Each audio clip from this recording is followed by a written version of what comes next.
ये धमाका इस्तांबुल में मकामी वक्त के मुताबिक सुबह 8:40 पर बेज़िद चौक के नज़दीक हुआ।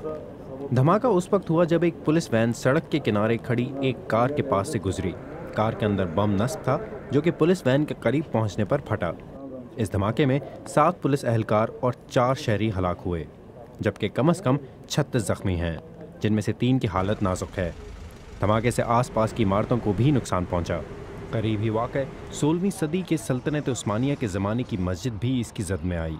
तुर्की में कुर्द अलहदगी पसंदों और हुकूमत के दरमियान कशीदगी और हमसाया मुल्क शाम में जारी तनाज़े की वजह से पुरतशद्दुद वाक़यात में इजाफा हुआ है। इन हमलों में पुलिस को भी निशाना बनाया जाता रहा है और गुज़श्ता माह भी गाजी अंतब नामी शहर के अहम पुलिस स्टेशन के पास एक बम धमाका हुआ था, जिसमें एक शख्स हलाक और 14 जख्मी हुए थे। गुज़श्ता बरस से अब तक होने वाले धमाकों का ताल्लुक या तो कुर्द मिलिशिया से रहा है या फिर दौलत इस्लामिया ने इसकी जिम्मेदारी कबूल की है। जबकि हाल ही में शिद्दत पसंद तंजीम PKK के सरबराह ने BBC से बात करते हुए कहा था कि वो तुर्क हुकूमत के खिलाफ अपना ऑपरेशन मजीद तेज कर देंगे और लड़ाई शहरों तक ले जाएंगे।